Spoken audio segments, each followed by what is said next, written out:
আমি রুমে ঢুকেই দেখি সাজিদ কম্পিউটারের সামনে উবু হয়ে বসে আছে। খটাখট কি যেন টাইপ করছে হয়তো। আমি জগ থেকে পানি ঢালতে লাগলাম। প্রচণ্ড রকম তৃষ্ণার্ত, তৃষ্ণায় বুক ফেটে যাওয়ার জোগাড়। সাজিদ কম্পিউটার থেকে দৃষ্টি সরিয়ে আমার দিকে তাকিয়ে বলল, কিরে, কিছু হইল? আমি হতাশ গলায় বললাম, না। তার মানে তোকে এবছর ড্রপ দিতেই হবে? সাজিদ জিজ্ঞেস করল। আমি বললাম, কি আর করা, আল্লাহ যা করেন ভালোর জন্যই করেন। সাজিদ বলল, তোদের ওই এক দোষ, বুঝলি? দেখছিস পুর অ্যাটেন্ডেন্সের জন্য 1 বছর ড্রপ খাওয়াচ্ছে, তার মধ্যেও বলছিস আল্লাহ যা করেন ভালোর জন্যই করেন। ভাই, এইখানে কোন ভালোটা তুই পাইলি বলতো? সাজিদ সম্পর্কে কিছু বলে নেওয়া দরকার। আমি আর সাজিদ রুমমেট। সে ঢাকা বিশ্ববিদ্যালয়ে মাইক্রোবায়োলজিতে পড়ে। প্রথম জীবনে খুব ধার্মিক ছিল, নামাজ কালাম করত।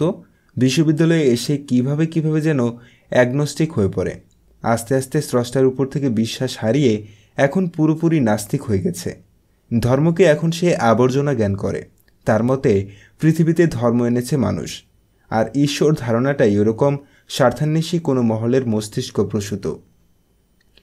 সাজিদের সাথে এই মুহূর্তে তর্কে জড়াবার কোনো ইচ্ছে আমার নেই, কিন্তু তাকে একদম ইগনোর করে যাওয়াও যায় না। আমি বললাম, আমার সাথে তো এর থেকেও খারাপ কিছু হতে পারত, ঠিক না? আরে, খারাপ হবার আর কিছু কি বাকি আছে? হয়তো। যেমন? এরকমও তো হতে পারতো, ধর আমি সারা বছর একদমই পড়াশুনো করলাম না, পরীক্ষায় ফেল মারলাম। এখন ফেল করলে আমার 1 বছর ড্রপ যেত। হয়তো ফেইলের অপমানটা আমি নিতে পারতাম না, আত্মহত্যা করে বসতাম। সাজিদ হা হা করে হাসা শুরু করলো। বলল, কি বিদঘুটে বিশ্বাস নিয়ে চলিস রে ভাই। এই বলে সে আবার হাসা শুরু করলো, বিদ্রুপান্তক হাসি। রাতে সাজিদের সাথে আমার আরও 1 দফা তর্ক হলো। সে বলল, আচ্ছা, তোরা যে স্রষ্টায় বিশ্বাস করিস, কিসের ভিত্তিতে? আমি বললাম, বিশ্বাস 2 ধরনের। একটা হলো প্রমাণের ভিত্তিতে বিশ্বাস, আরেকটা শর্তারূপে বিশ্বাস বলা যায়। অন্যটি হলো প্রমাণ ছাড়াই বিশ্বাস। সাজিদ হাসল। সে বলল, দ্বিতীয় ক্যাটাগরিতে সোজা বাংলায় অন্ধবিশ্বাস বলে, আবুল, বুঝলি? আমি তার কথায় কান দিলাম না, বলে যেতে লাগলাম, প্রমাণের ভিত্তিতে যে বিশ্বাস, সেটা মূলত বিশ্বাসের মধ্যেই পড়ে না, পড়লেও খুবই টেম্পোরারি। এই বিশ্বাস এতটাই দুর্বল যে এটা হঠাৎ হঠাৎ পাল্টায়। সাজিদ এবার নড়ে চড়ে বসল। সে বলল, কীরকম? আমি বললাম, এই যেমন ধর, সূর্য আর পৃথিবীকে নিয়ে মানুষের একটি আদিম কৌতূহল আছে। আমরা আদিকাল থেকেই এদের নিয়ে জানতে চেয়েছি, ঠিক না? ঠিক। আমাদের কৌতূহল মেটাতে বিজ্ঞান আপ্রাণ চেষ্টা করে গেছে, ঠিক? হ্যাঁ। আমরা একাটা ছিলাম। আমরা নির্ভুলভাবে জানতে চাইতাম যে সূর্য আর পৃথিবীর রহস্যটা আসলে কি। সেই সুবাদে পৃথিবীর বিজ্ঞানীরা নানান সময়ে নানান তত্ত্ব আমাদের সামনে এনেছেন। পৃথিবী আর সূর্য নিয়ে প্রথম ধারণা দিয়েছিলেন গ্রিক জ্যোতির্বিজ্ঞানী টলেমি। টলেমি কি বলেছিল সেটা নিশ্চয়ই তুই জানিস? সাজিদ বলল, হ্যাঁ, সে বলেছিল সূর্য পৃথিবীর চারদিকে ঘুরে। একদম তাই। কিন্তু বিজ্ঞান কি আজও টলেমির থিওরিতে বসে আছে? নেই। কিন্তু কি জানিস, এই টলেমির থিওরিটা বিজ্ঞান মহলে টিকে ছিল পুরো 250 বছর।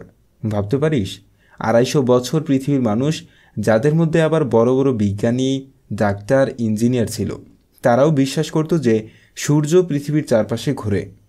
এই 250 বছরে তাদের মধ্যে যারা যারা মারা গেছে, তারা এই বিশ্বাস নিয়েই মারা গেছে যে সূর্য পৃথিবীর চারদিকে ঘোরে। সাজিদ সিগারেট ধরালো। সিগারেটের ধোঁয়া ছাড়তে ছাড়তে বলল, তাতে কি, তখন তো আর টেলিস্কোপ ছিল না, তাই ভুল মতবাদ দিয়েছে আর কি। পরে নিকোলাস কোপারনিকাস এসে তার থিওরিকে ভুল প্রমাণ করলো না? হ্যাঁ, কিন্তু কোপারনিকাসও একটা মস্ত বড় ভুল করে গেছে। সাজিদ প্রশ্ন করল, কীরকম? অদ্ভুত, এটা তো তোর জানার কথা। যদিও কোপারনিকাস টলেমির থিওরির বিপরীত থিওরি দিয়ে প্রমাণ করে দেখিয়েছিলেন যে সূর্য পৃথিবীর চারপাশে নয়, পৃথিবী সূর্যের চারপাশে ঘোরে, কিন্তু তিনি এক জায়গায় ভুল করেন, এবং সেই ভুলটাও বিজ্ঞান মহলে বীরদর্পে টিকেছিল গোটা 50 বছর। কোন ভুল? উনি বলেছিলেন পৃথিবী সূর্যকে কেন্দ্র করে ঘোরে, কিন্তু সূর্য ঘোরে না, সূর্য স্থির। কিন্তু আজকের বিজ্ঞান বলে, না, সূর্য স্থির নয়, সূর্যও নিজের কক্ষপথে অবিরাম ঘূর্ণনরত অবস্থায় রয়েছে। সাজিদ বলল, সেটা ঠিক বলেছিস, কিন্তু বিজ্ঞানের এটাই নিয়ম যে এটা প্রতিনিয়ত পরিবর্তিত হবে। এখানে শেষ বা ফাইনাল বলে কিছুই নেই। একদম তাই। বিজ্ঞানের শেষ বা ফাইনাল বলে কিছু নেই, এটা বৈজ্ঞানিক থিওরি। 2 সেকেন্ডও টেকে না, আবার আরেকটা 200 বছরও টিকে যায়। তাই প্রমাণ বা দলিল দিয়ে যা বিশ্বাস করা হয় তাকে আমরা বিশ্বাস বলি না, এটাকে আমরা বড়জোর চুক্তি বলতে পারি।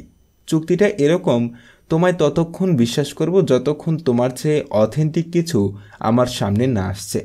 সাজিদ আবার নড়ে চড়ে বসল। সে কিছুটা একমত হয়েছে বলে মনে হচ্ছে। আমি বললাম, ধর্ম বা সৃষ্টিকর্তার ধারণা অস্তিত্ব হচ্ছে ঠিক এর বিপরীত। দেখ, বিশ্বাস আর অবিশ্বাসের মধ্যকার এই গুরুর পার্থক্য আছে বলেই আমাদের ধর্মগ্রন্থে শুরুরেই বিশ্বাসের কথা বলা হয়েছে। বলা আছে এটা তাদের জন্য যারা বিশ্বাস করে। সূরা আল বাকারা আয়াত 2। যদি বিজ্ঞানের শেষ বা ফাইনাল কিছু থাকতো তাহলে হয়তো ধর্মগ্রন্থের শুরুতে বিশ্বাসের বদলে বিজ্ঞানের কথাই বলা হতো। হয়তো বলা হতো এটা তাদের জন্যই যারা বিজ্ঞান মনস্ক।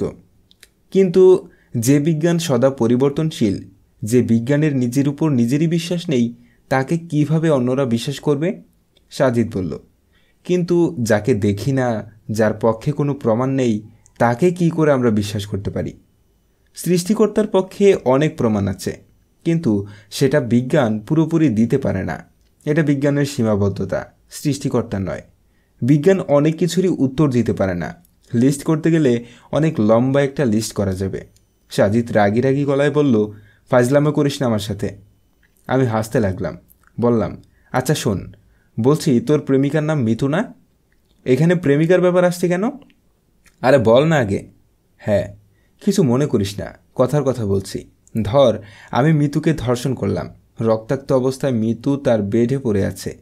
আরও ধর তুই এমনভাবে ব্যাপারটা জেনে গেছিস। এখন বিজ্ঞান দিয়ে ব্যাখ্যা কর দেখি, মিতুকে ধর্ষণ করায় কেন আমার শাস্তি হওয়া দরকার?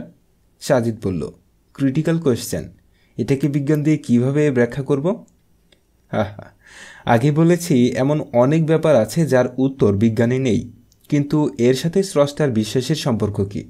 স্রষ্টা আছে।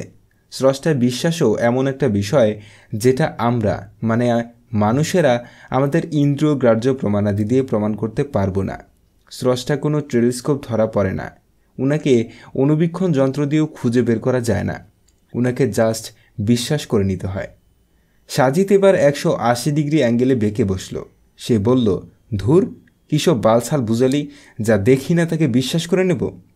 আমি বললাম, হ্যাঁ, পৃথিবীতে অবিশ্বাসী বলে কেউই নেই, সবাই বিশ্বাসী। সবাই এমন কিছু না কিছুতে ঠিকই বিশ্বাস করে যা তার আদৌ দেখেনি বা দেখার কোনো সুযোগও নেই, কিন্তু এটা নিয়ে তারা প্রশ্ন তুলে না, তারা নির্বিঘ্নে তাতে বিশ্বাস করে যায়। তুইও সেরকম। সাজিদ বলল, আমি? পাগল হয়েছিস? আমি না দেখে কোনো কিছুতেই বিশ্বাস করি না, করবও না। তুই করিস, এবং এটা নিয়ে তোর মধ্যে কোনো দিন কোনো প্রশ্ন জাগেনি, এবং আজকে এই আলোচনা না করলে হয়তো জাগতও না। সে আমার দিকে তাকিয়ে রইল। বললাম, জানতে চাস? আবার বলছি, কিছু মনে করিস না, যুক্তির খাতিরে বলছি। বল। আচ্ছা, তোর বাবা মার মিলনেই যে তোর জন্ম হয়েছে সেটা তুই দেখেছিলি? বা এই মুহূর্তে কোন এভিডেন্স আছে তোর কাছে? হতে পারে তোর মা তোর বাবা ছাড়া অন্য কারোর সাথে দৈহিক সম্পর্ক করেছে তোর জন্মের আগে। হতে পারে তুই ওই ব্যক্তিরই জৈবক্রিয়ার ফল। তুই এটা দেখিসনি, কিন্তু কোনোদিনও কি তোর মাকে এটা নিয়ে প্রশ্ন করেছিলি? করিসনি। সেই ছোটবেলা থেকে যাকে বাবা হিসেবে দেখে আসছিস তা এখনও তাকে বাবা ডাকছিস, যাকে ভাই হিসেবে দেখে আসছিস তাকে ভাই, বোনকে বোন। তুই না দেখে এসবে বিশ্বাস করিস না? কোনোদিন জানতে চেয়েছিস তুই এখন যাকে বাবা ডাকছিস তুই আসলেই তার ঔরজাত কিনা? জানতে চাসনি, বিশ্বাস করে গেছিস, এখনও করছিস, ভবিষ্যতেও করবি। স্রষ্টার অস্তিত্বে বিশ্বাসটাও ঠিক এমনই রে। এটাকে প্রশ্ন করা যায় না, সন্দেহ করা যায় না, এটাকে হৃদয়ের গভীরে ধারণ করতে হয়। এটার নামই বিশ্বাস। সাজিদ উঠে বাইরে চলে গেল। ভাবলাম সে আমার কথায় কষ্ট পেয়েছে হয়তো। পরের দিন ভোরে আমি যখন ফজরের নামাজের জন্য অজু করতে যাব, দেখলাম আমার পাশে সাজিদ এসে দাঁড়িয়েছে। আমি তার মুখের দিকে তাকালাম। সে আমার চাহনির প্রশ্নটা বুঝতে পেরেছে। সে বলল, নামাজ পড়তে উঠেছি।